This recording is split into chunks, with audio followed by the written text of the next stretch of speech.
Hello friends, સ્વાગત છે તમારું મારી ચેનલ રસોઈની રંગતમાં। આજે આપણે બનાવીશું ગુજરાતી ડીશ બટાકા પાત્રાનું શાક। પતરવેલના પાન વઘારીને તો તમે બહુ ખાતા હશે, પણ એનું શાક કોઈ દિવસ ખાધું છે? જો ના, તો આજે આપણે બનાવીશું ખાટું મીઠું તીખું એવું સ્વાદથી ભરપૂર બટાકા પાત્રાનું શાક। તો ચાલો રેસીપી શરૂ કરીએ। એ પહેલાં જો તમે મારી ચેનલને હજુ સબસ્ક્રાઈબ ના કરી હોય તો પ્લીઝ સબસ્ક્રાઈબ કરી દેજો। બટાકા પાત્રાનું શાક બનાવવા માટે મેં અહીંયા એક કાચો બટાકો, 2 ટામેટાં અને 3 નાની સાઈઝની ડુંગળી લઈ લીધી છે। 7-8 કળી લસણ, 1 ટુકડો આદુનો અને 2 લીલા મરચાં લઈ લીધા છે।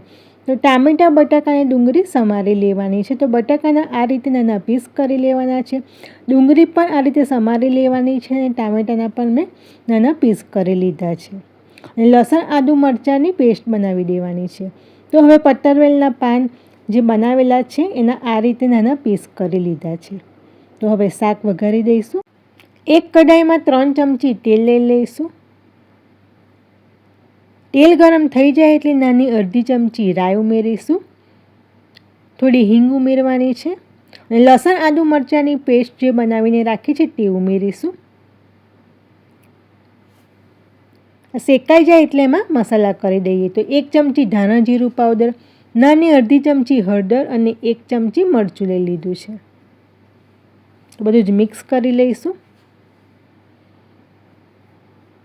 હવે એમાં ટામેટાં ઉમેરી દઈશું। ટામેટાં પણ મિક્સ કરી લેવાના છે। ટામેટાં શેકાઈ જાય એટલે એમાં બટાકા જે સમારીને રાખ્યા છે તે ઉમેરીશું, ડુંગળી પણ ઉમેરી દેવાની છે। બધું જ મિક્સ કરી લઈશું। હવે બટાકા સરસ ચડી જાય એના માટે મેં 1 કપ જેટલું પાણી ઉમેર્યું છે।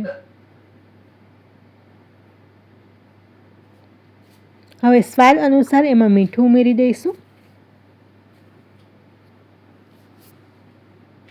હવે ઢક્કણ ઢાંકીને બટાકાને ચડવા દેવાના છે।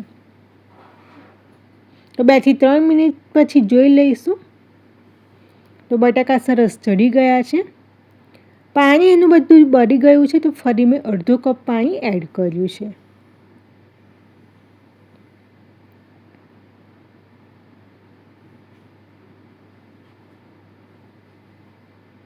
હવે એમાં અડધી ચમચી ગરમ મસાલો ઉમેરીશું અને મેં 3 ચમચી દહીં લઈ લીધું છે।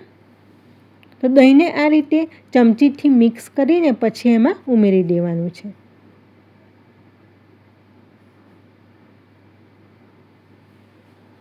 અને 1 ચમચી ખાંડ ઉમેરવાની છે। તો બધું જ મિક્સ કરી લઈશું।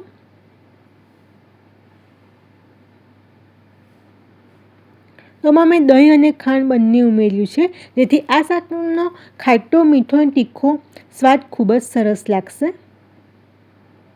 હવે એમાં પતરવેલના પાન જે સમારીને રાખ્યા છે તે ઉમેરી દેવાના છે।